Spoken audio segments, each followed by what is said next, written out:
Dr. Harsh Satya is with us. So he is one of my friends. We completed our PhD together. I completed from IIT Delhi and he completed from Triple IIT Hyderabad. And we both recording in progress. Yes. And we both completed under the guidance of R.R. Gaud, who is the author of this UHV2 book. So Harsh has done his PhD in Jajmani system. So Jajmani system is the core area of his research. And I would like to share with Harshji that we are in SRM Chennai. We are conducting 8 days FDP, UHV4, that is Vision for Humane Society. So we talked about justice, we talked about undivided society, and now we are talking about social systems. What systems are required to ensure a humane society? So we are talking about 8-dimension system: education, health, justice, etc.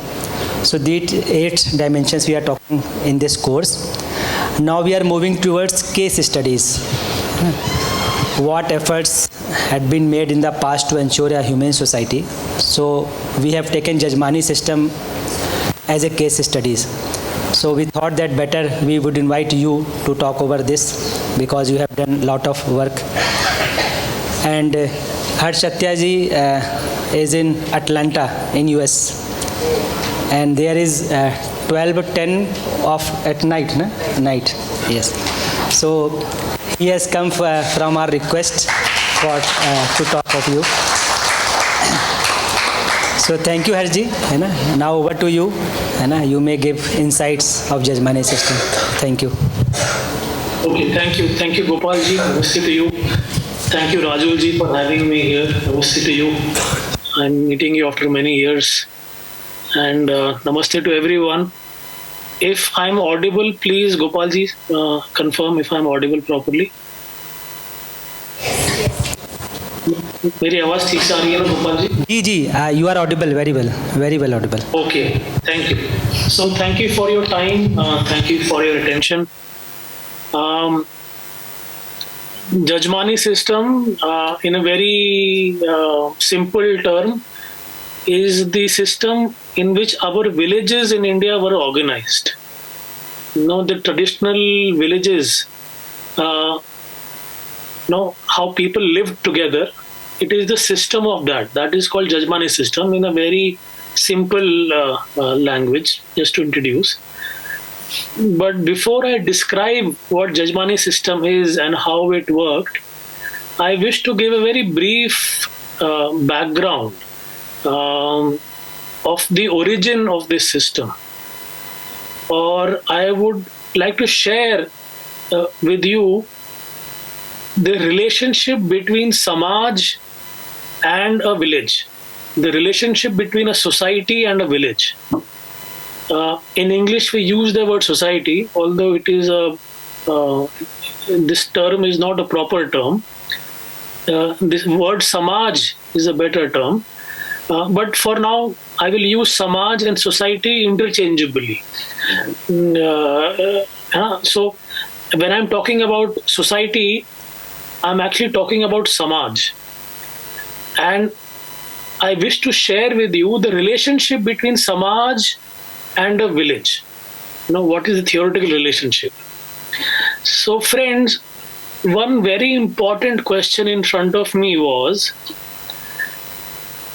if human being is distinct from animals, something which you must have already discussed in this shivir, that human being is qualitatively different from animals, then a human gathering should be different from an animal gathering. Now, when animals come together, that is animal gathering, and when human beings, like in this case, you have all come together in a room, this gathering should be qualitatively different from an animal gathering. What is that difference was an important question in my mind, from which I started this journey. Now, friends, when animals come together, the basic reason, the fundamental reason for them to come together is a sense of security. animal feels secure, they feel safe when they are together. Or if animals have to hunt, then it is better for them to come together and hunt as a group. So it is the sense of security from getting hunted, or the security of hunting, to arrange food. This is the fundamental reason for an animal gathering. An extension of this is animals also come together to protect their children. They feel that their children will be safe when they're in a gathering. So again, that is also a sense of security. Security of myself, my needs of the food, and the security of my children. This is the basic motivation for an animal gathering. Now friends, we are not animals. If we are coming together, there must be some other reason. Although these reasons are valid for us also. For us also, a sense of security is a legitimate concern. But that is not enough, because we are human beings. So what else can be the reason for a human gathering to happen? Right? People who are sitting here, this is a human gathering. Such kind of a gathering animals will never have. Animals will never sit together and talk to each other or discuss each other or think about something. This is a unique thing which a human gathering does. What is the reason here? So my proposal is, I propose to you, I put a proposal in front of you, that human gathering has two fundamental motivations. Number one, human beings come together to discuss, to contemplate on some dharam sankat. Dharam sankat is a Hindi word, but I'm sure there will be an equivalent Tamil word for it. Dharam sankat is some kind of a moral dilemma one has, or some kind of an ethical dilemma one has. So as a society, even today, we face a lot of ethical dilemmas. Like for example, personally, when I did my Jeevan Vidya Shivir for the very first time, at that time my ethical dilemma was that India is a poor country, so we should get developed. Everybody should get developed. But if we get developed, the environment will become bad. The environment will be destroyed. So this is an ethical dilemma which for me got resolved in the Jeevan Vidya Shivir. But as a society today, we have this dilemma in us that on our one hand, we are chasing development so that everyone have enough to eat, everyone have enough to wear. But we also know that as we develop, the environment keeps getting bad. The environment keeps getting destructive. So this is an example only. Animals will not have such a dilemma. Only human beings have such a dilemma. Another example I'm sharing with you, in our generation, we have this dilemma that my job, my livelihood is in the city, but my parents are in the village. So if I work for my livelihood, my parents are left behind.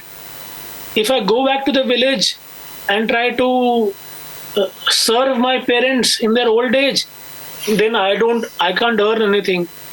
This is a dilemma which many people of my generation are facing. This is typically my generation dilemma. People of my father's generation did not have this dilemma because their livelihood and their parents were in the same location, right? So similarly, our generation, these times have many dharam sankats, many dilemmas. So human gathering, human beings come together, number one, to contemplate on dharam sankat of our time. Then, when enough contemplation has happened, something needs to be done. Some action has to happen. So together we decide, okay, this is what we should do together as a society. This is the second aspect of coming together. That one person is not enough to resolve the Dharam Sankat. We need to act together to resolve a Dharam Sankat. So that is also why we come together. So animals come together because they have a sense of insecurity, and to feel secure they come together. But human beings come together because there is an inherent motivation to resolve the Dharam Sankat of our times. This is the birth of Samaj. The word Samaj, we become Samajik when we come together with the purpose of resolving some Dharam Sankat of our times, with the purpose of understanding what the Dharam Sankat is and what can be done to resolve it. And then with the determination that together let us do these things to resolve the Dharam Sankat. This is the basic motivation of Samaj. Now friends, the problem with this is we can afford to do this only when we feel assured about tomorrow. No? Like all of you are sitting here, all of you are sitting for 8 days here because you are all assured that you will have enough to eat tomorrow.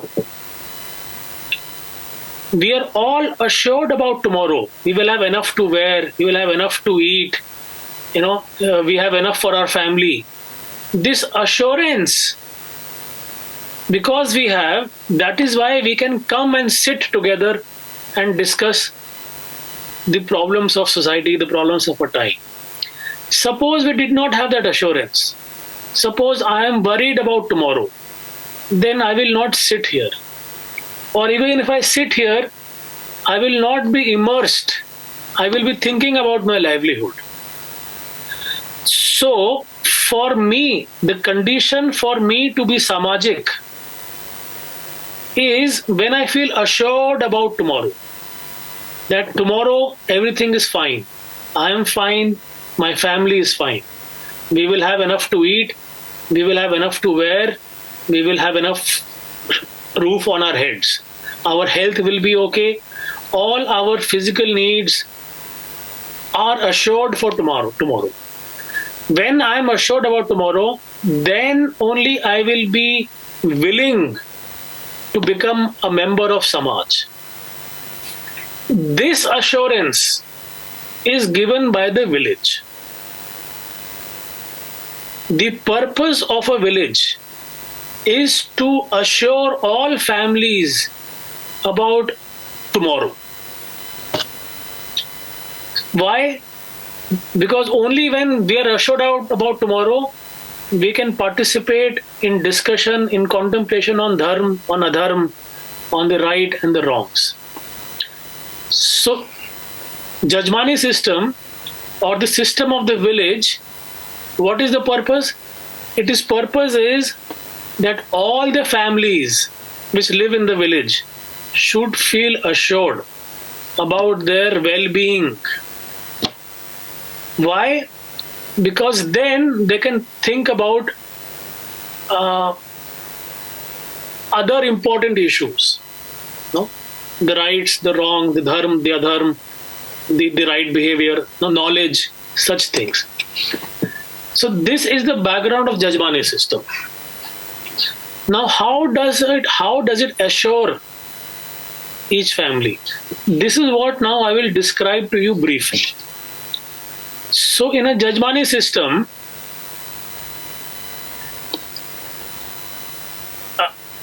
or in the traditional Indian village, a few things are happening. First of all, it is said that 365 jatis, again I am using the word jati and not caste, because caste is something else.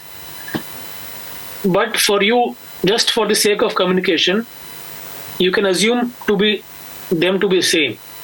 So it is assumed that 365 castes make a stable village.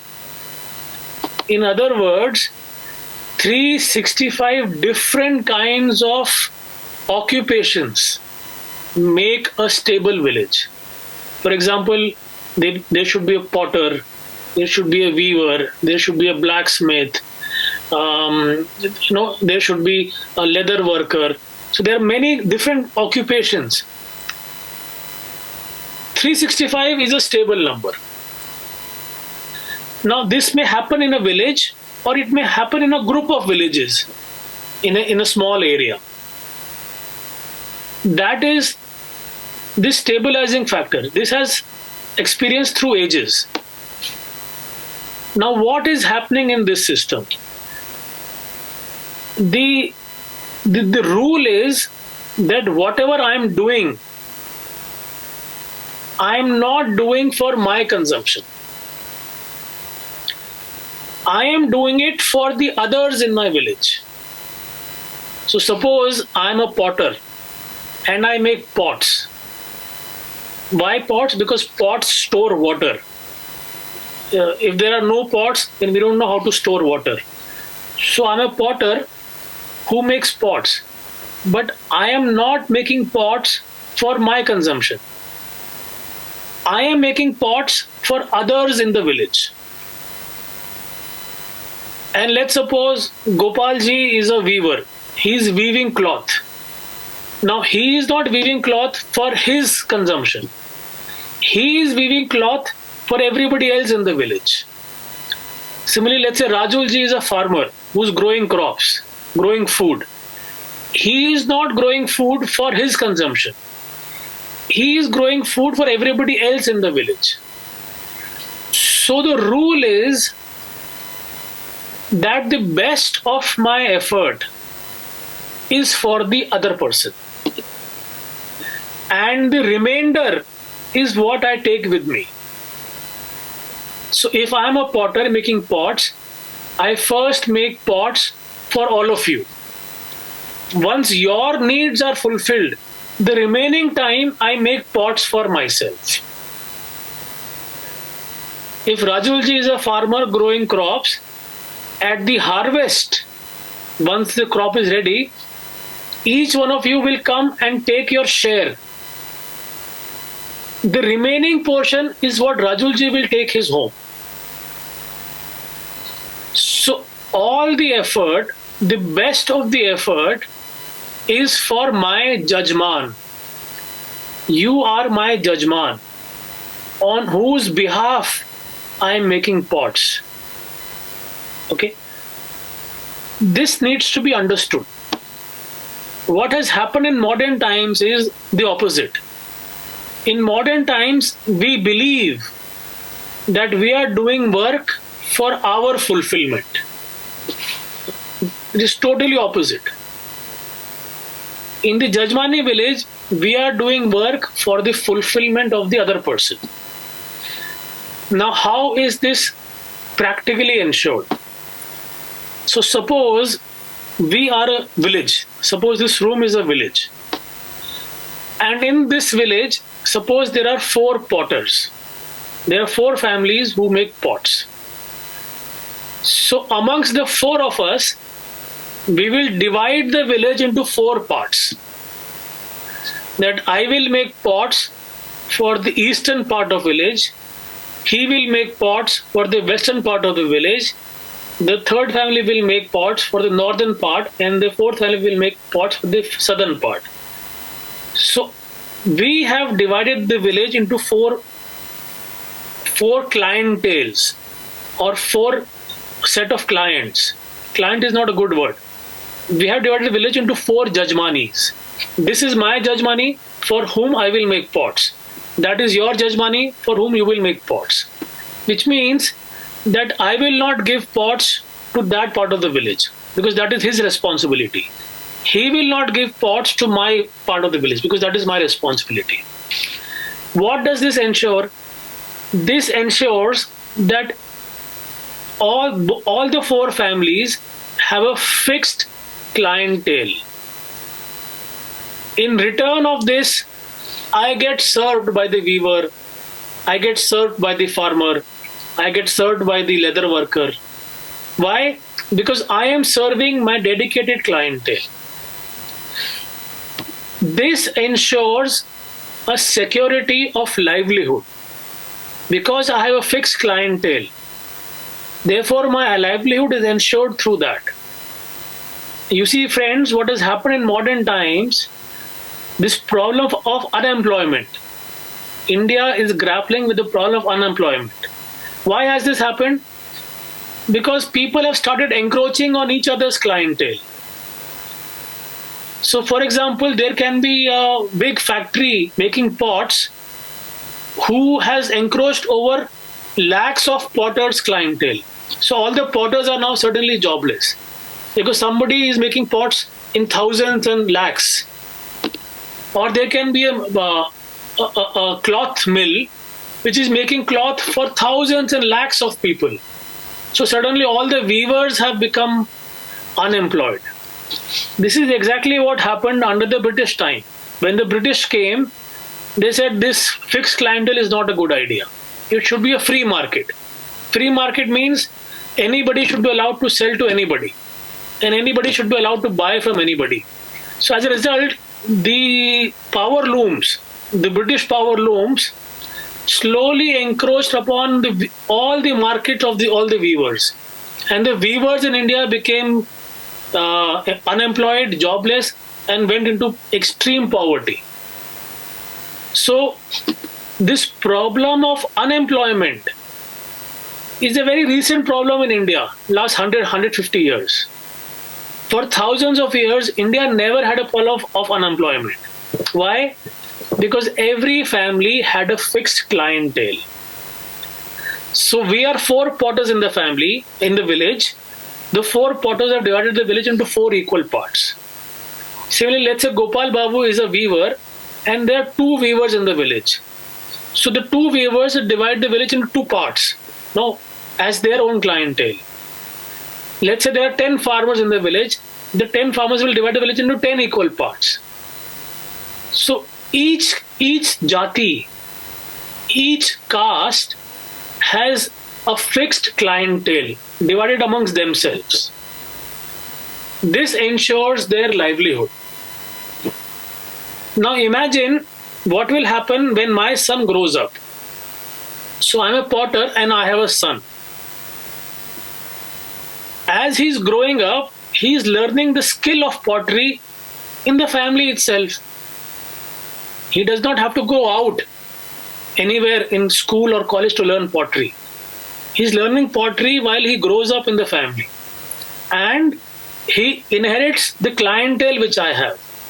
So he's also not going out anywhere looking to sell his pots. So as a child grows, he's both learning the skill and also inheriting the clientele. So is the case with Gopal Babu's children. As his son will grow, he will learn weaving in his family and he will inherit the clientele which Gopal Babu has. This way, I am not only assured about my livelihood, I am also assured about my children's livelihood. Even the future generation I am assured about. Friends, this is a big security. The sense of livelihood, the security of livelihood is a big security, a very fundamental security, which this system is providing because of fixed clientele. Now, for this to function, it means that the relationship between you and me, it is bi-directional. So when I am making pots, you are my judgment. I am making it for you. But when you are weaving cloth, then I am your judgment. You are weaving it for me. So we are both working for each other. This is a bi-directional relationship. It is not that some people are working for some people. No. In one context, I am your judgment. In the other context, you are my judgment. So we are both judgment and service provider to each other. And it keeps flipping as the context changes. One misunderstanding we have about the caste system is, and it is a misunderstanding, that there are some people who are permanent judgmans and the rest of the people are serving them. No. Everyone is a judgman for somebody and everyone is serving somebody. So there was a Gandhian economist, J.C. Kumarappa. He called it economy of service. And he gives the example of a family. In a family, first the mother serves the child and later the child serves the mother. Now this he called the economy of service. Now this is not only in the family, it is also in the village. Right? Like in the family we know, when the mother cooks the food, first she serves the other people, then she eats. It is not that first she will eat and the remaining she will serve. No. If there is a roti and some roti gets cooked, uncooked properly, then she will remove that roti. She will give the best roti to the family members. The remaining roti she might eat herself. So is the case with everybody else. In the family, the best of our effort is for the other member of the family. Exactly the same thing is happening in the Jajmani village. The best of my effort is for my judgmans, the other people. So the assumption here is that when everyone does their work in this manner, then everyone gets fulfilled. The assumption here is when everyone is working for the fulfillment of the other person, the result is everyone will be fulfilled. Conversely, if everyone starts working for the fulfillment of oneself, then we don't know what will happen. And our history, our experience tells us this is what made the village a stable unit. In a village, every family was assured about tomorrow. Every family was assured about their livelihood. There was nobody unemployed in the village because of this principle. Now, this is the first part, that everybody's needs have been fulfilled because of fixed clientele. So everybody is samrid, everybody is prosperous. Now what will they do? Once they feel prosperous, what will they do? Now they should have an opportunity to engage with the issues of dharma and adharma, to engage with the issues of dharma sankat. For this, the Jajmani system invites a lot of artist communities, people who sing songs, people who tell stories, people who do puppet shows, people who dance, people who sing. There are many artist communities in India. From time to time, these communities come and they narrate a story. In that story, they describe some dharma sankat. And the whole village sits and listens to them. And then thinks, oh yes, this was dharma sankat. How can it be resolved? Do we have shades of this in our own life? How can we resolve that? So the first step is that Jajmani system is providing a sense of secured livelihood to everyone.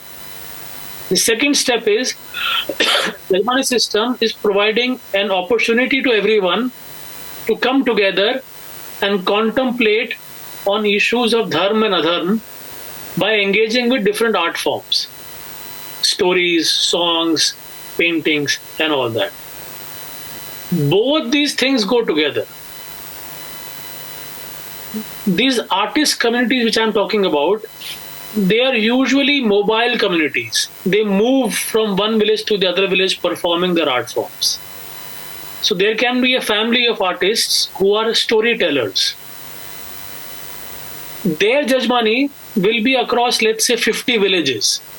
So in 1 year, they will be moving from one village to the other, telling stories, and then the next village, and then telling stories, and the next village. So they will come to my village on some particular day of a month, and I know that in February 2nd week, this family will come and they will sing a story. Then I know in March 1st week, the other family will come and they will sing a song. So like that, throughout the year, different artist communities come and perform their art forms, narrate different stories, sing different songs. But the underlying content in all this is that they are drawing your attention to some dharm sankat and creating an atmosphere where we can resolve the dharm sankat together. That is also the village responsibility. So just to summarize here briefly, going backwards, a Jajmani village is ensuring fixed livelihood for all the families. This ensures security for tomorrow. This assures our needs for tomorrow. Once we are assured, then different art forms are performed, stories, songs, which draw our attention to important issues of our times. And then we together come and contemplate on those issues. And then together we think, oh, what can we do to resolve that issues? This is what is happening largely in the Jajmani system. If there are any questions so far, I can address them. Otherwise, then I can move on.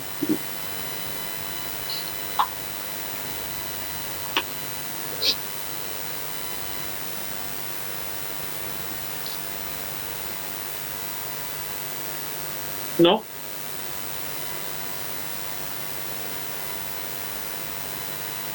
I can't hear you.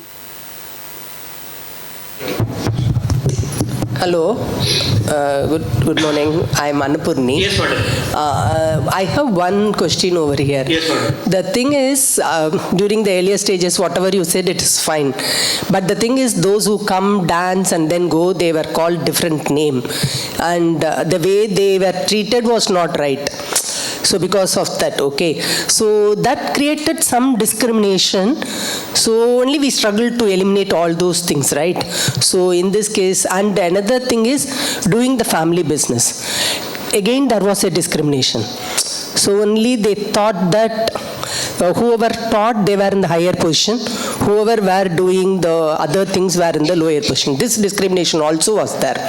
So only they wanted to evolve, not doing the same family business, because then they will not go to the higher level. These two things was there in the earlier system, long ago also in everywhere. So only we thought that we will move away to make no discrimination and to have a standard of living. But that created something else, but that's the basic thing of moving away. Yes, madam. Thank you for asking this. Let me respond to you in 2-3 minutes. When the British came here in India, they did a survey called the Census of India. Now we still have Census of India happening every 10 years. So the first census of India was in 1872, I think, and then 1882. So every 10 years they would do Census of India. So one of the questions that they asked in the census was, what is your caste? This was a question asked in the Census of India. And people gave answers, my caste is X, my caste is Y, my caste is Z, no such answers. When they compiled the data, in 1892 census, when they compiled the data, there were 230,000 castes in India. 230,000 castes in India. And the population of India in that census was around 23 crores. This is a rough figure I'm giving, 23 crores. Now, if we divide 23 crores by 230,000, an average caste size is 1,000 people, not more than that. So some caste may have 500 members, some caste may have 1,000 members, some caste may have 2,000 members at max. Now, the problem was, how do they handle so many caste names? So in the next census of India, they did an exercise. They reduced 2,30,000 into 4,000 names. And this asked, amongst these 4,000, which is your caste? So they reduced 2,30,000 castes into 4,000 castes. Then they mapped 4,000 castes into 4 categories: Brahman, Vaishya, Shudra, and Brahman, Kshatriya, Vaishya, and Shudra. So they said these castes are Brahmins, these castes are Kshatriyas, these castes are Vaishyas, these castes are Shudras. This is what created the hierarchy in the Indian system. This hierarchy which we see today, which we experience today, is a creation of the colonial exercise. As I mentioned, before the advent of Britishers, the hierarchy between you and I is bidirectional. In some context, I am your judgeman. In the other context, you are my judgeman. But as a result of the British exercise, the hierarchy became fixed, and which led to extreme exploitation, which we all know about. So that is why, if you remember, I said that a jati is different from a caste. What we see today is the memory of a caste system, which was created by the British exercise. What I'm talking about is a jati. A jati is a very local phenomena, limited to this village or a number of villages around this village. It has a very limited population size, 500, 700, 800, 100,000, 1,000 people. Today what we see is a caste has lakhs of people spread across vast regions. This is a colonial construct. I was not talking about this, number one. The second issue you raised was that Who dances? yeah, the people who are coming, who are traveling, yes. So you see, if they are not respected, everything falls. This system will work only if there is respect given, more than the food. The food will come later. This system will collapse if respect is not given. And maybe you are right. Maybe because respect was not given, the system collapsed. But till the time this system functioned, we can assume that mutual respect was given. I'll give an example. Every jati has a jati Puran. Every jati has a jati Puran. Now in every jati Puran, the question is asked, which is the best caste of all? Every jati Puran asks the question, which is the best caste of all? And madam, in every jati Puran, the answer is that we are the best. So the potter thinks that I am the best, because if I am not there, people can't store water. The farmer's jati Puran tells him that the farmer is the best, because if the farmer is not there, nobody will have enough to eat. The weaver thinks he is the best, because if he is not there, what will people wear? The blacksmith thinks he is the best, because he is making tools which will make other things. What I am trying to say here is that the self-image of every jati is that we are the center of the village. If we are not there, the village will collapse. That is the self-image in every jati. Again, this thing collapses. The whole thing collapses if we stop giving respect, or if somebody starts feeling that I am no one, he is the one all he is, I have no value. The whole thing will collapse, which is what probably happened in the last 200 years. Not only our livelihood collapsed, our self-respect also collapsed. And therefore we see what we see today is a result of that.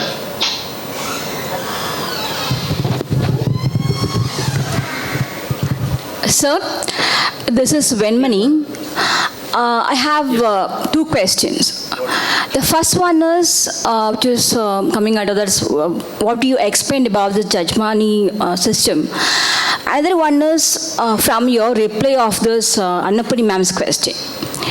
The first one really, it's very interesting. Jajman system, we can relate. Already we have existing system with this, the Jajman system. Really, it's a very interesting one. But my question is, I belongs to a pottery making family, okay? Okay, for a generation we are doing this. But I'm not good at, because every human being will get different talent, whatever it is, interest. So I am not excel. I can do it, but I couldn't do my excel thing in this particular field.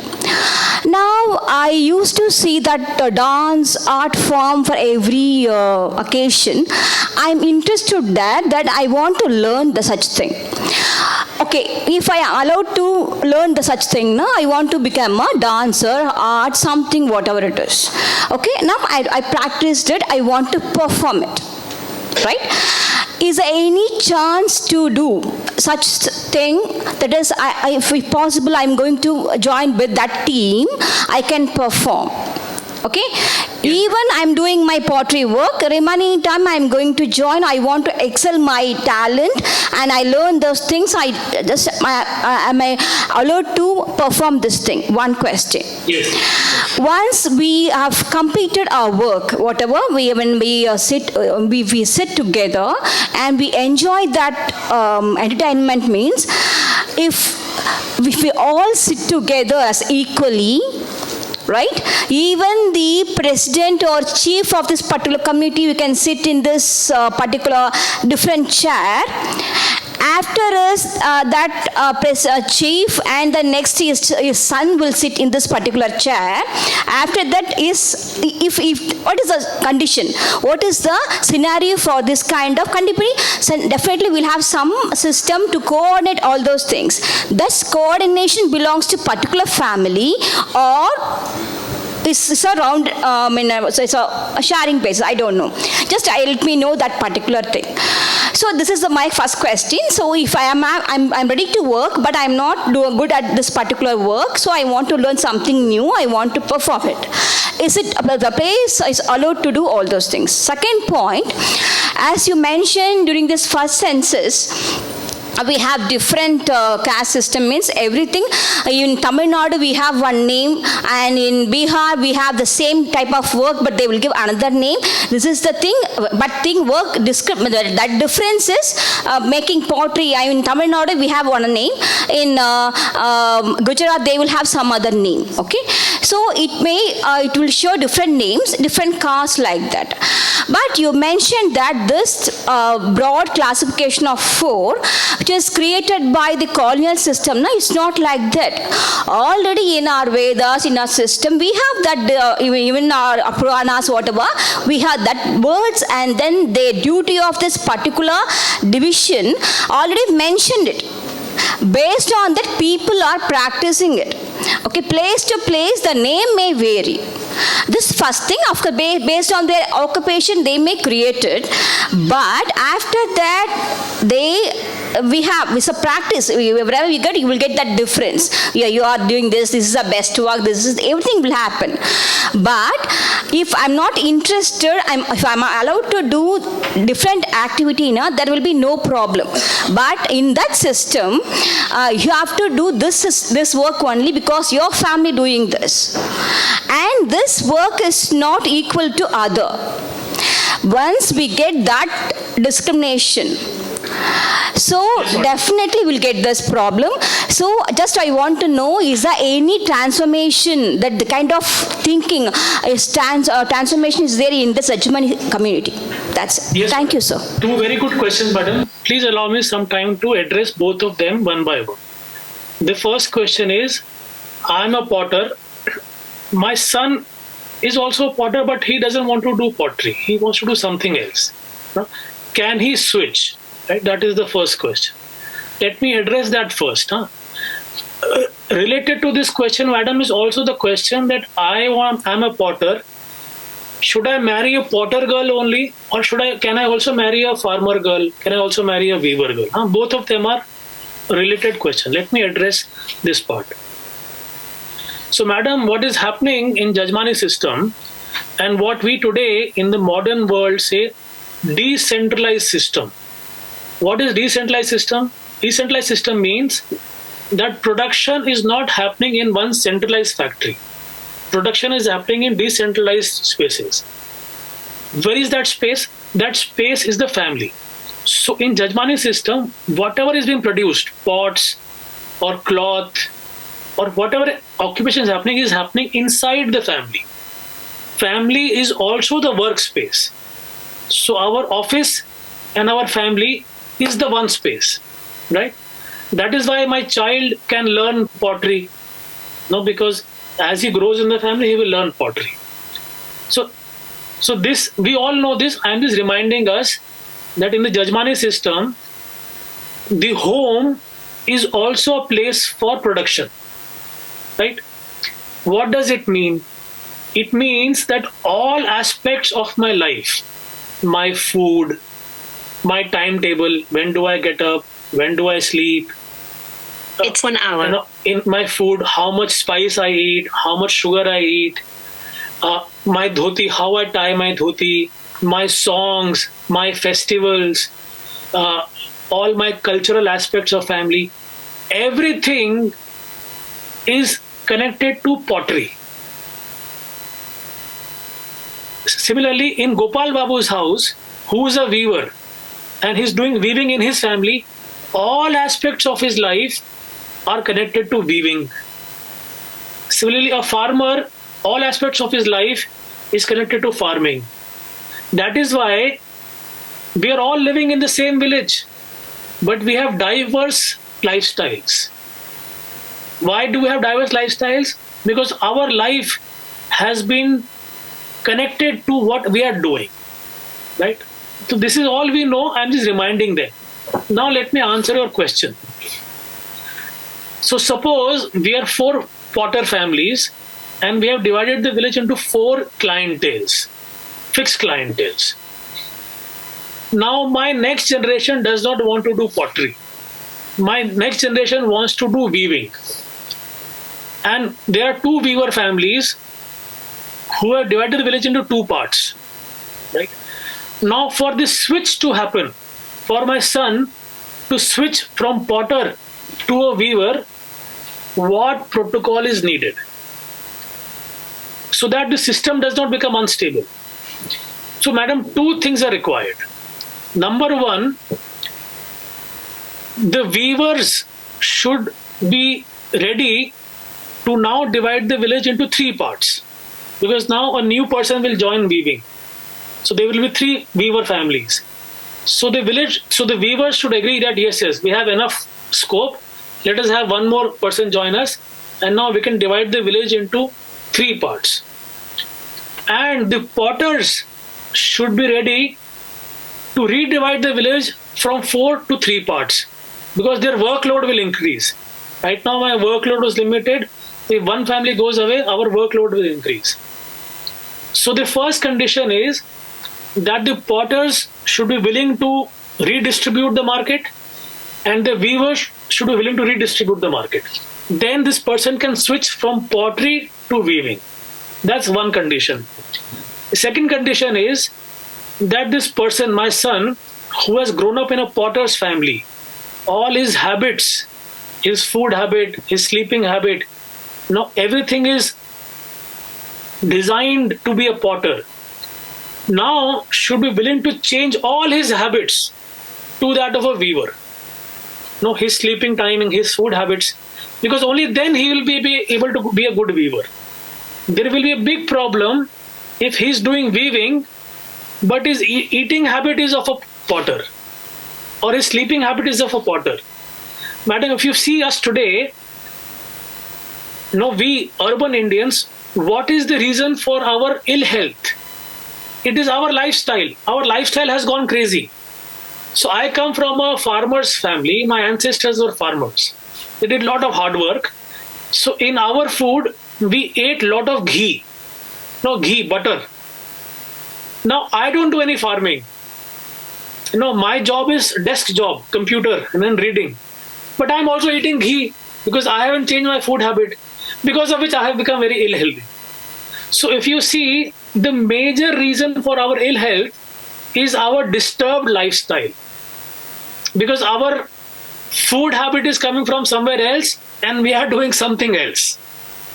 So to answer your question, a potter can switch from this and become, let's say, a weaver or a purohit or a farmer if the clientele is redistributed and a switch in the lifestyle has happened. But wait, madam, it is also possible that I am a potter, but I also learn weaving. I don't make weaving my occupation, but I like the art, so I learn weaving. Or I'm a potter and I learn dance. I don't earn livelihood by dancing. My livelihood is coming from pottery, but I also go and learn. Or I'm a potter and I learn sword fighting. My livelihood is not coming from sword fighting, but I learn the art. So you will be very happy to know.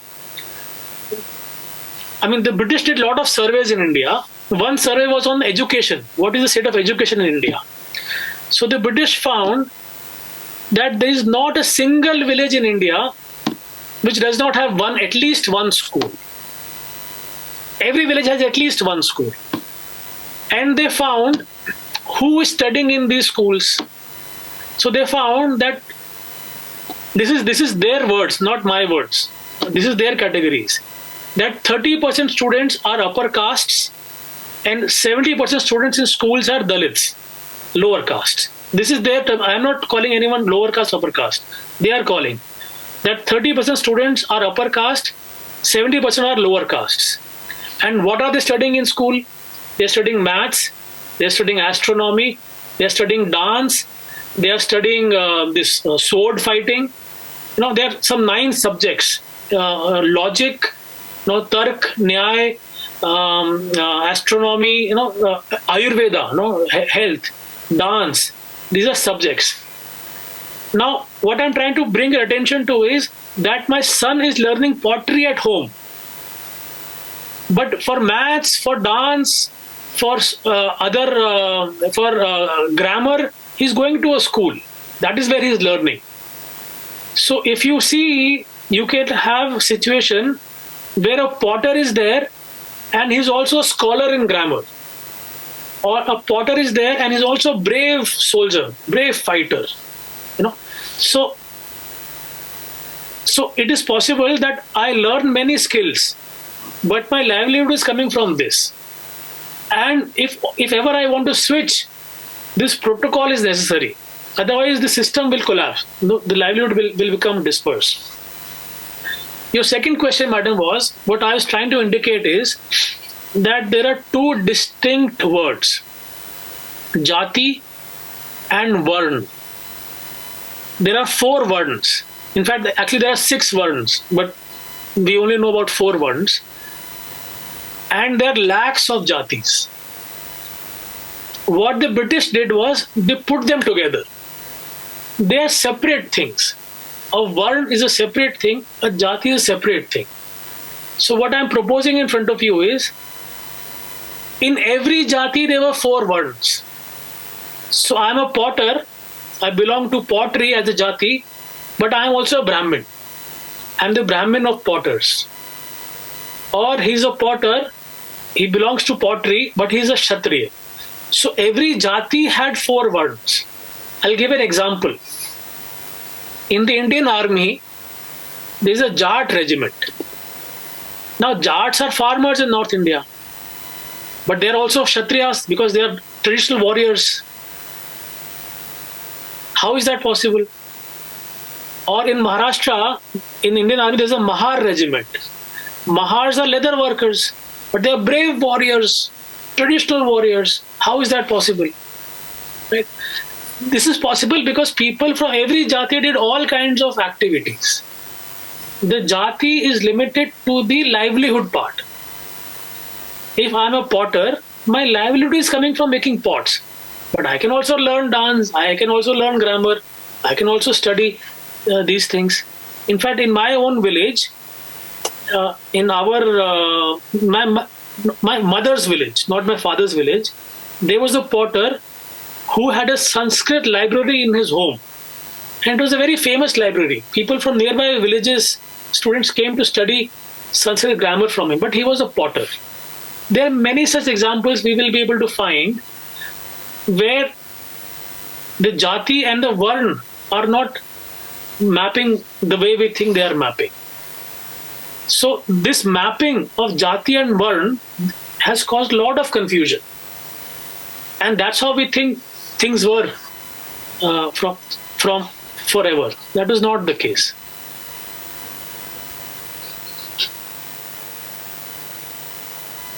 In fact, madam, just one last sentence.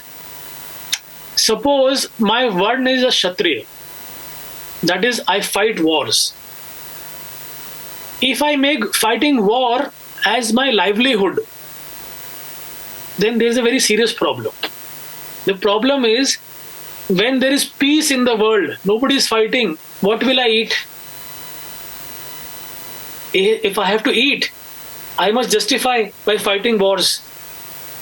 So today what we see is happening is that fighting war, creating weapons, the whole weapon industry has become a source of livelihood of many people. So fighting a war cannot be a jati. It cannot be a source of livelihood.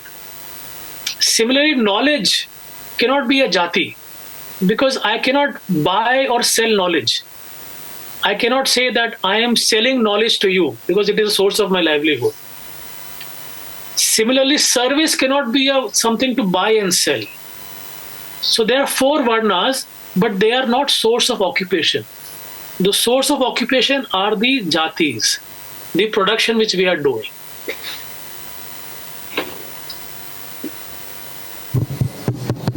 Namaste, Bhaiya. Namaste. Bhaiya, first doubt, one jati is having 4 varnas, Bhaiya. Is that varnas? Yes. Okay, Bhaiya. And another doubt is I landed somewhere, I took off somewhere in between. We need a human being gather, human being gather together for 2 motivation, you said. One is to contemplate Garam Shankar. Is that correct? Garam? Dharma Sankat, a moral dilemma. Dharma Shankar.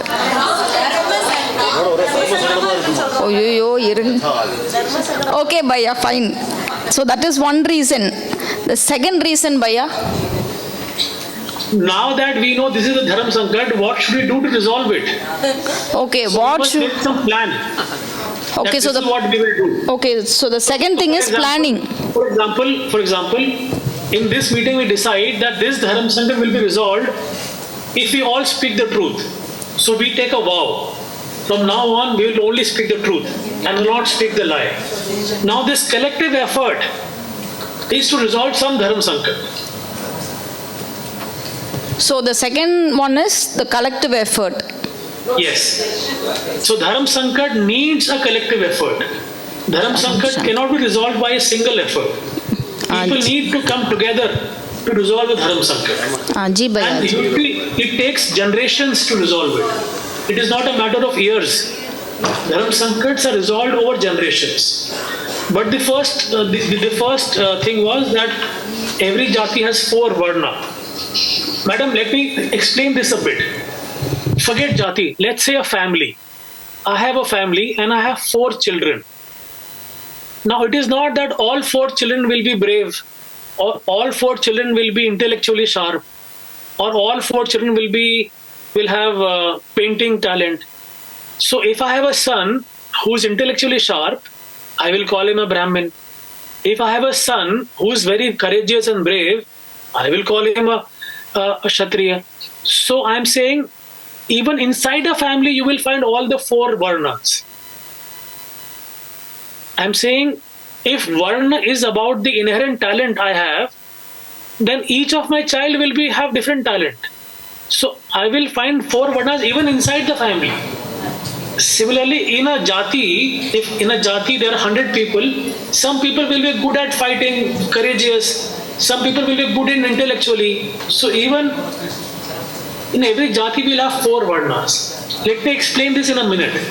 So suppose we are four families of potters who make pots. Now we have made pots for everyone. Everyone's need is fulfilled, but we have enough time. Lot of time is left. So what do?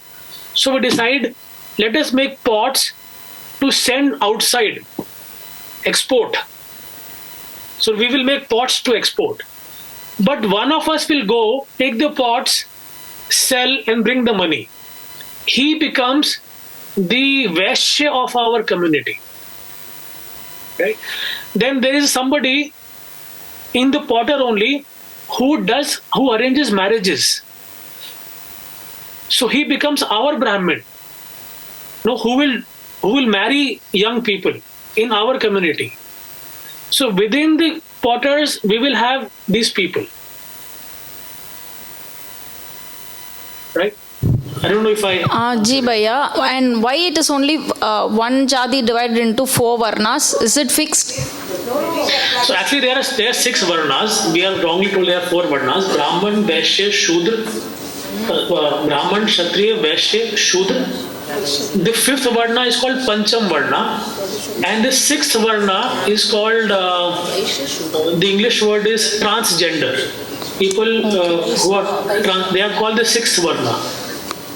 In the 5th varna, people who are sadhu sannyasi, people who live in the forest, they come in the 5th varna. There are actually 6 varnas. Okay. I'm just saying that varna is one kind of classification, jati is another kind of classification. We should not map them. They are different classifications. People have assumed different things, have developed different categories. In India, we have multiple classifications. For example, I am a man, that is one classification. I am a Jat, that is the second classification. I am a Kshatriya, that is the third classification. I am a computer engineer, that is my 4th classification. So I have all these classifications on me. And depending on the context, I use what is necessary. It is not, again, this is a mistake we have, that people have only one classification. No, people have many classifications. And they keep using it in the different context. So in some context, I will introduce myself as Harsh Satya, a Jat. In some other context, I will introduce myself Harsh Satya, who is a PhD holder. In some context, I will introduce myself Harsh Satya, who is a father and a family, who belongs to this village in Uttar Pradesh. So the space also becomes a classification. I belong to that part of the world. So this mapping is a mistake which happened in the British time.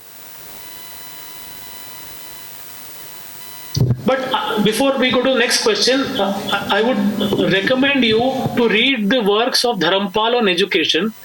Dharampal wrote a book called The Beautiful Tree, in which he describes the system of schooling in India. How many schools were there? What were they teaching in schools? Who studied in those schools? And all of this, he has taken it from the British survey.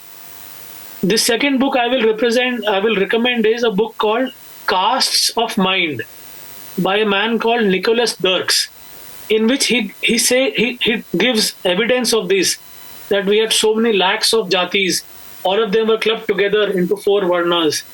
So these are good books to become familiar with, to understand what happened to us in the British time. Okay, Bhaiya, thank you.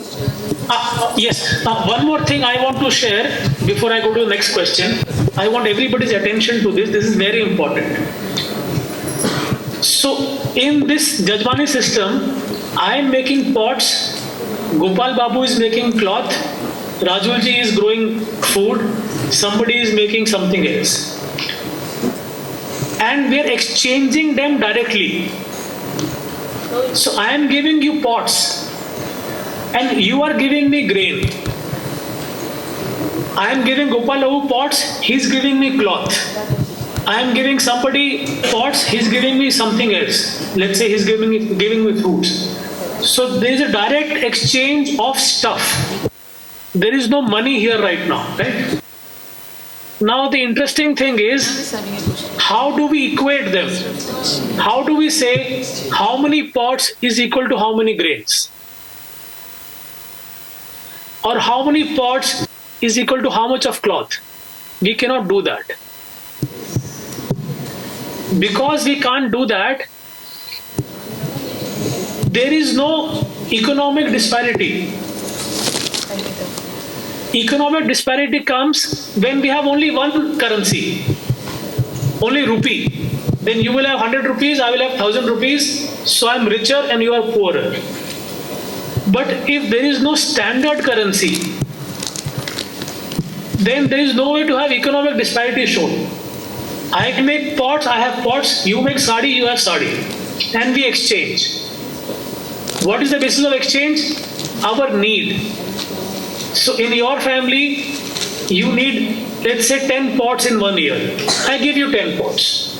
In return, in my family, I need 2 saris and 2 dhotis in 1 year, which you give me.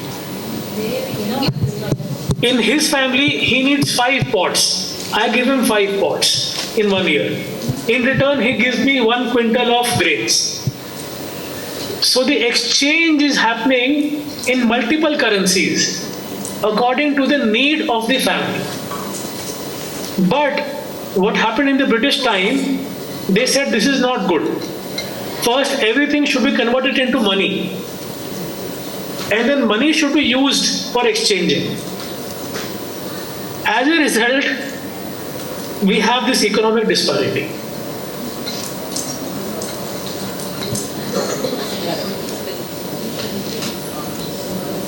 Right? Because otherwise we can't compare who has more, who has less.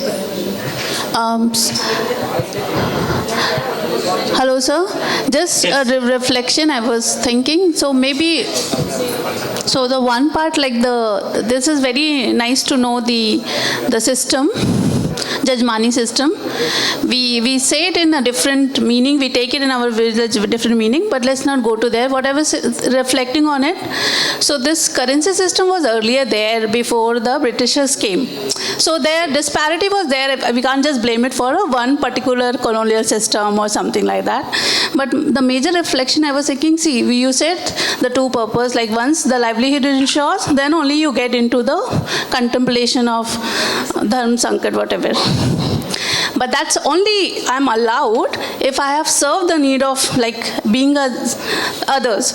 So people need many pottery, for example, because they get broken easily. So unless me and my family fulfills the need of the other people, I will not be allowed to participate in the Dharma Sankat. So my reflection is, so for the purpose of village sustaining, as you started with, is very nice as a Jajmani system. But how is it leading to the, what we have been learning about the human goal, consciousness, development, like that, like it doesn't make sense to me as of now. But as for the Jajmani system and with its purpose of sustaining village makes sense. But where it comes to, the contemplation of Dharma Sankat and coming from the morality and all, it's kind of, I think it can't be handled at the Jajmani system. So what is your reflection on that? Yes, thank you for asking. Let me first answer the currency part. Again, from Dharampal's work, in I think 1832 or 1834, the collector in the Bellary district, Bellary is in Karnataka, the collector did a survey and he tried to see the economic disparity in people. By converting, they were produced into money. By converting pots into money, by converting grains into money, by converting. So what he decided was, let me see how many families. So he made a list of 26 items: pot, cloth, grains, fruits, vegetables, pan, some 26 items he made. And he said, let me see how many families are consuming more or less. And on base of that, you see, because British, their experience is of class, upper class, middle class, lower class. So they are trying to fit Indian society into 3 classes. So he's thinking, in Bellary, how many people will be in the upper class, how many will be in the middle class, how many will be in the lower class. He makes that list. And it's a documented thing. The ratio is 1:2:4. That the poorest family and the richest family, the difference is 1:4 only in terms of consumption of stuff. Right? Number 1. Number 2, the maximum people are in the middle class. The second number is in the upper class. Very few people are in the lower class. In his words, not my words. I am not making these categories. It is his exercise. First of all, he's trying to rearrange everything into class. Upper class, middle class, lower class. In that attempt, he finds the difference is at the max 1:4. And the least number of people are living in the lower class. The maximum are living in middle class, and then the upper class. So this is a documented thing. We can go and see. That is about the currency thing. The other question is even more important. How does all this lead to our understanding of human goal, of human consciousness? Yes. As I began by saying that we can afford to think about these things only when we feel assured about tomorrow. I can afford to think about human consciousness. I can afford to think about human goal, not with a hungry stomach. When I know I have enough to eat, today also, tomorrow also, then I can sit here and think and discuss with you. That was the aim. So when I use the word Dharam Sankat, we can use it another way also, that Samaj is when people come together to contemplate on the human goal. But for that to happen, they must feel assured about tomorrow, which the village does. The village gives them assurance about tomorrow. And then they come together to think about, why am I here? What is this nature? What is this reality? What is this life about? What is the purpose of life? I can then think of these things because I am assured about tomorrow. So Dharam Sankat, by Dharam Sankat I mean I can think about dharma and adharma, or I can think about the right and the wrong, only when I am assured about tomorrow.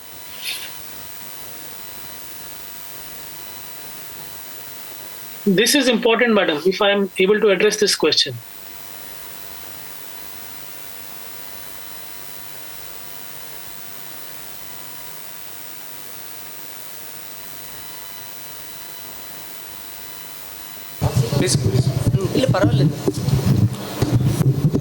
Hello sir, I'm Divakar.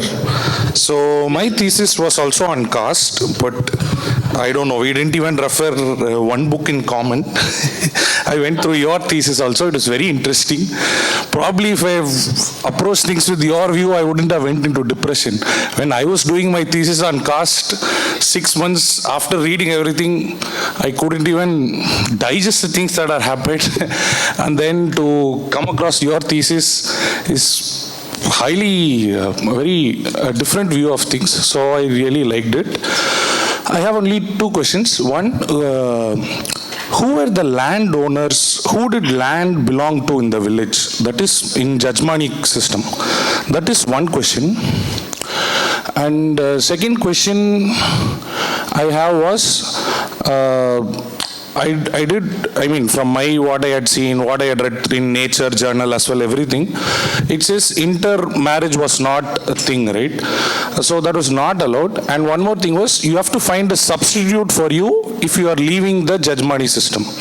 If you are going from a labor system, you have to go and you have to find a substitute who will usually be your relative.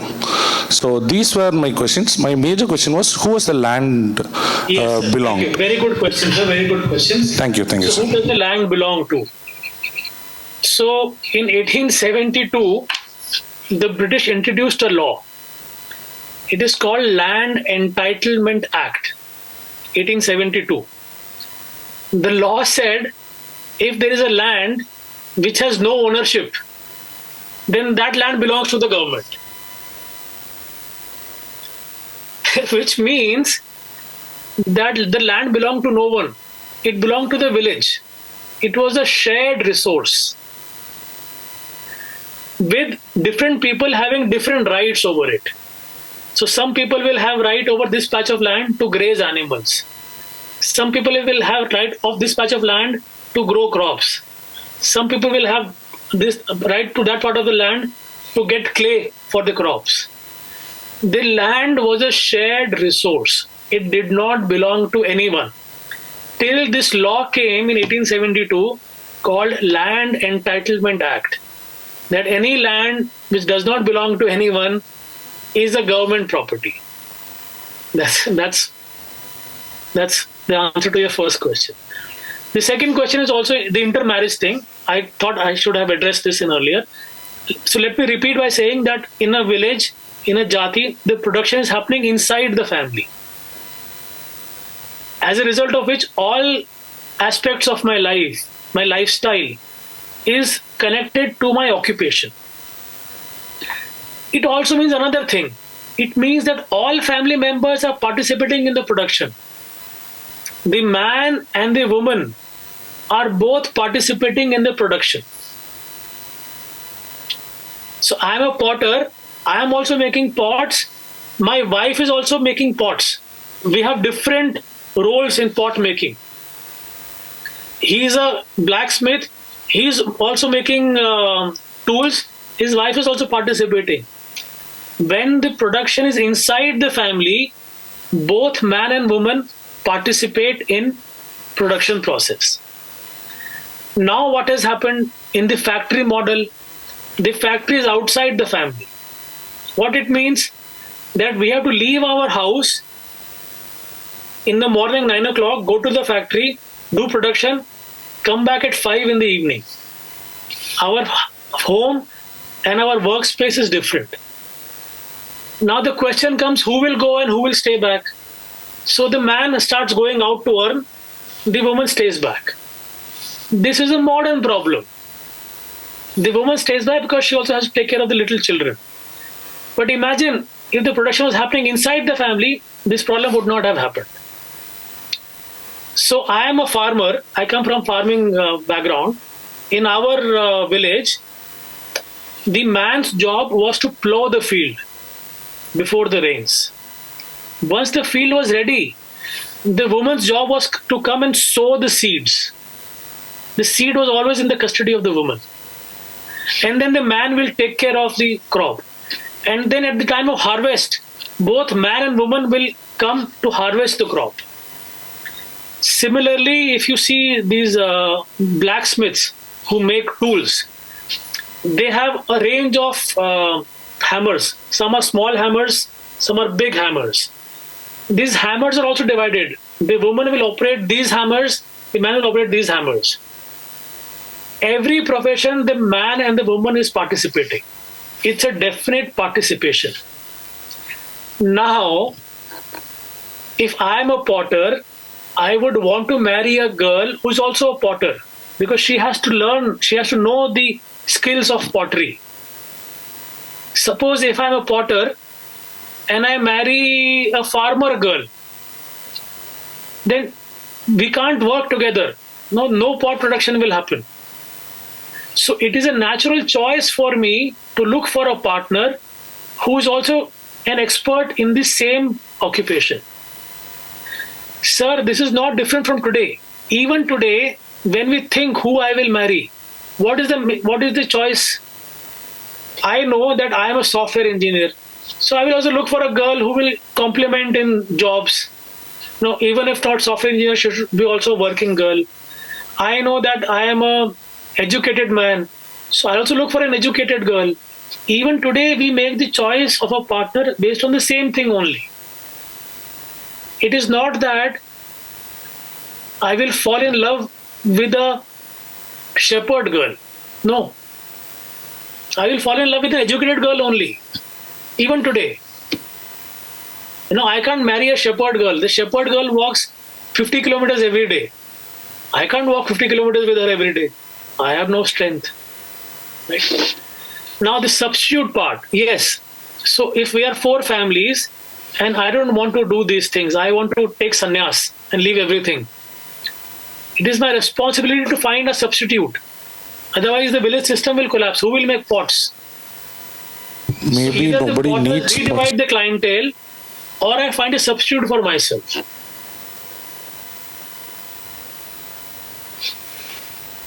Yeah, that's good. But maybe I like the shepherd girl because she's able to walk 50 kilometers and I'm not. No, but she will not marry me because I can't walk. She will But we know, right? Marriage came much later and we know how it was before. So that is different. But I think love. Later, marriage was there from the previous initial times. Why do you say marriage came later? Okay, fine. But love came much before, I think. At least that we can agree. So we can love anybody. You can love people, but marriage is a very practical decision. Whom to marry, whom not to marry. Even today, it is a practical decision. Maybe it is, but maybe it shouldn't be. That is what I feel. If you like somebody, you can like them. If they like you back, it's well and good. But yeah, that's what it can be. It's our own. Tell me. But let me just make one sentence and then we can agree or disagree. Marriage is not a union of 2 individuals. Marriage is a union of 2 families. True, I agree. But marriage maybe should be a union of 2 selves. That's what I feel. But however it is, it's up to our society and system. Maybe I'm thinking, again, it's a proposal. I'm not saying we should accept it. I'm just saying maybe marriage should be of 2 selves. We should learn to look more than what meets our eyes and understand. That's what it's a very proposal. You can take, we can all learn to explore it. I'm not saying it is like that. I'm saying maybe if it was like that, things would be better. I'm just suggesting towards a more humane society that would be better. Again, it's just a proposal. Okay.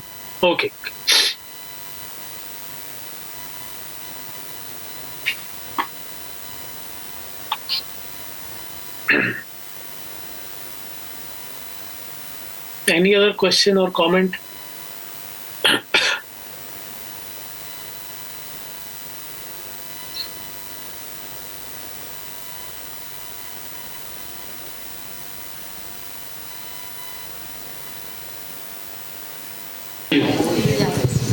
Hello. Sir, very good morning, sir. This is Maithili. Sir, actually, this system is, as far as concerned, as all the aspects of this system is very good. And is there any possibility of transition of this particular sort of system for the current society? Is it possible to implement few aspects and that can be useful in the aspect of human values? Human society to get into any in the present context, there are few things we can look at, we can try. A few principles, let's say. The system can't be recreated, but a few principles we can look at. First is, when I say I trust you and you trust me, now trust is a feeling. How do we translate trust into action? So what we can do trying is, as a matter of experiment or practice, that my best effort is for you, not for my own self. This feeling that whatever I do best, I'm doing it for the other person. This practice we can do for what is called a humane society. Because you see, this is the expression of trust. What is the expression of trust? Trust is a feeling. Its expression is that I leave fulfillment of my needs in your hands, and you leave fulfillment of your needs in my hands. Right? This is the expression of trust. That whatever I need in life, food, clothing, I leave it in your hands. And what you need, I take responsibility of one of the things. So this is one practice which we can do. It is very easy to do it in the family, even now. If you see in a family, like this is a very simple example. If I'm going in a bus and it is a crowded bus, and I'm standing, I'm tired, it's very hot, and then this seat gets vacated. Now we are 5 people standing and 1 seat is available. So we go for it. We go for the seat because I want the seat. I'm an old man or I'm this, that. But suppose these 5 people who are standing with me were my judgmans. Will I go for the seat or will I offer them the seat? This practice is what we can do in the family. So I'm standing, my mother is standing. The seat gets vacated. I ask my mother to please take the seat.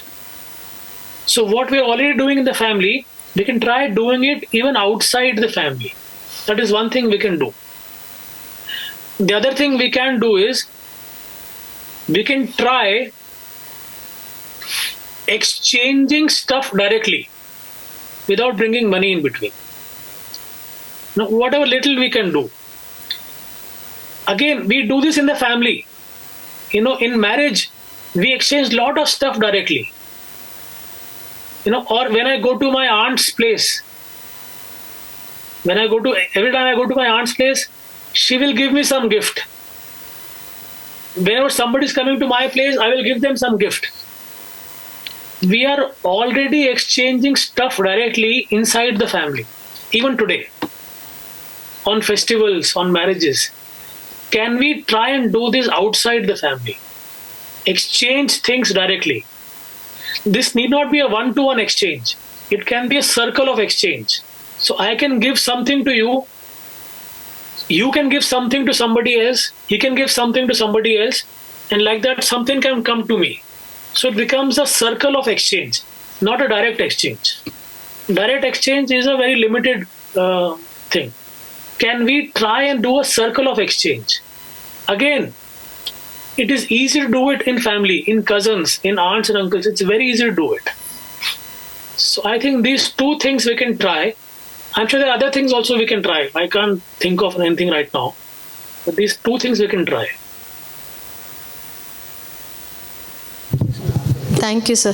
Sir, as we are all doing UHV, we are trying in simple steps. But as ma'am said, one of my colleague, she said, like putting efforts itself, we are finding very, very difficult. So how come to our side we are doing, but the opposite side expecting the feelings and other things. So 1 time okay, 2 times okay. So when we are triggered by more than 2 or 3 times, obviously we are also again getting back into our feelings, the earlier feelings. So that is the thing. So how come it will be to evolve human society? How much time it will take and how much efforts on our side and other side? These are all the very big challenges and questions in all our minds. Yes, madam. I don't know the answer to that question. My belief is that a Dharam Sankat takes a few generations to get resolved. It is not a matter of years. It is a matter of generations. So I'm assuming that in 2-3 generations, we will be able to see a qualitative change in the society. So we should be patient till we have grandkids and maybe next life.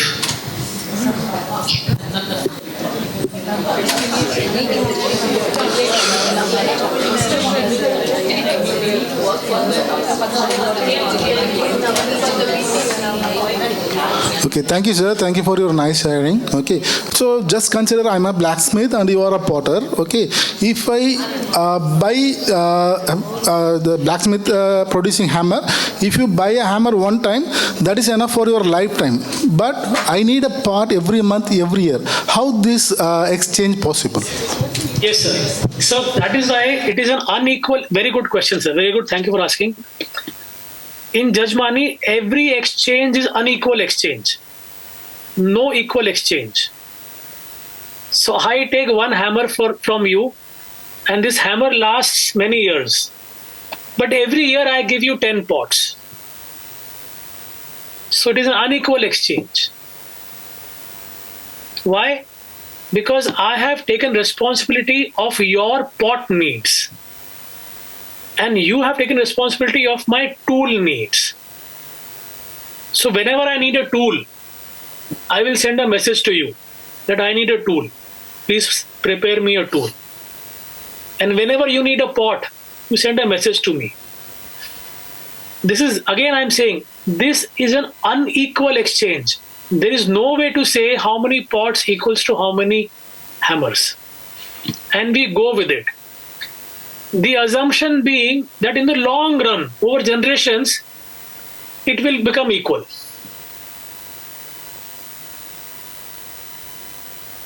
In other words, or let us say the equality is in terms of fulfillment. I am fulfilling your pot needs, you are fulfilling my hammer needs. This is the equality.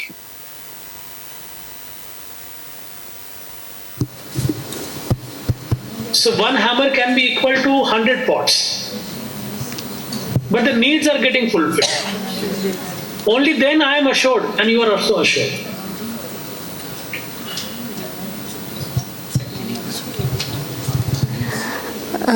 Bhaiya, good morning, good afternoon, Bhaiya. Like Yes. this is Yamini, and I have a question. Like there was an unequal share of things like hammer and pot. You were telling, no? In that I have a question. Like if unequal sharing of resources, one person will be working for other person for a long period of time. 100 pots. Yes, good question. So suppose I am a potter and I am working day and night.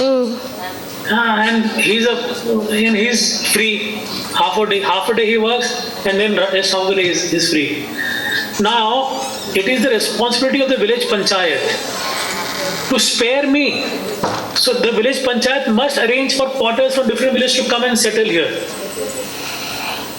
Or the king should ensure that. So if you see in India, families were invited, please come and settle here. We need your skill. In our village, 4 potters are not enough. We need one more potter family. So let us invite somebody. No, because we are getting too stressed out. Lot of work is there. Like I also complete, Bhaiya. There needs to be a balance. There needs to be a balance between 3 things.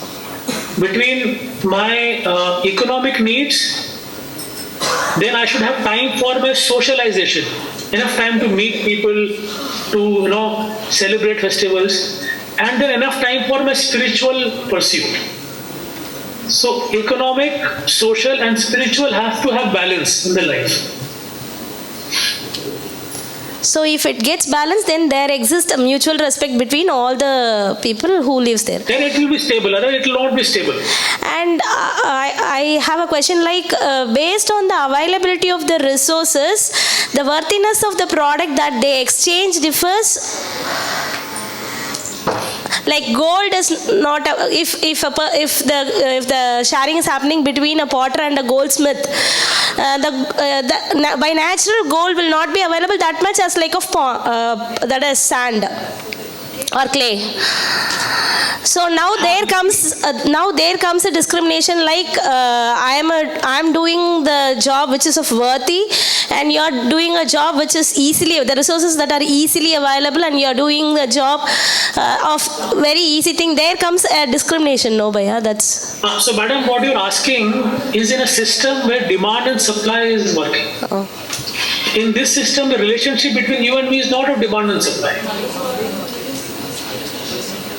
Your question is situated in the current market. where demand and supply works. In Jajmani, the relationship between you and me is not demand-supply. So you are my goldsmith. I am a potter. My daughter is going to get married next month. I will send you a message that my daughter is getting married. I need these gold ornaments. You need to arrange it. So this is like mutual helping each other in a village or a society. I will not use the word help. This is duty.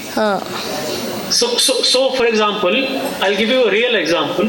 I met a shepherd in a village in Andhra Pradesh, Chinnakotapalli, near Chittoor. In that village, in every marriage, the last ritual of a marriage is that the shepherd comes and he ties a thread, a woolen thread, on the wrist of the groom. That is the last ceremony of the marriage. I met a shepherd who was 90 years old. He had a list of young boys in his village who are going to get married soon. And for that, he had already prepared woolen thread. So if you are a goldsmith in the village, you must already know who are the girls getting married who are of marriageable age, and for whom how much gold I need and what all ornaments they need. This you should already know in advance. It is your responsibility. Similarly, I am a potter. I must know that other than the normal pot needs, do you have a marriage happening? If yes, then you will need a lot of pots. I need to prepare them, keep them ready.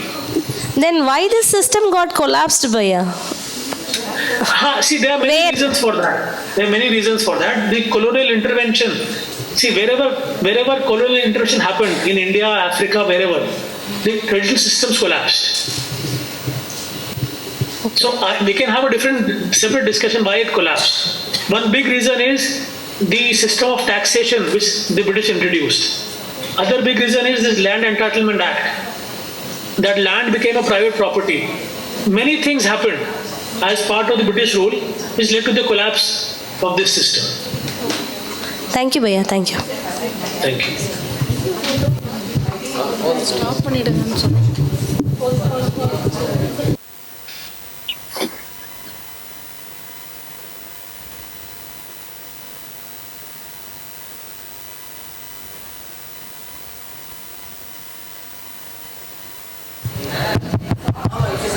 Hello. Am I audible, Bhaiya? Yes, yes. Yes, so thank you very much, Harji. You have, yes. So, in fact, whenever I listen you on this Jajmani system, each time I get few insights, new insights. So this time also I have got new insights. So I think all participants have enjoyed this session. Yes, so thank you very much. Thank you for your time. Thank you for your patient hearing.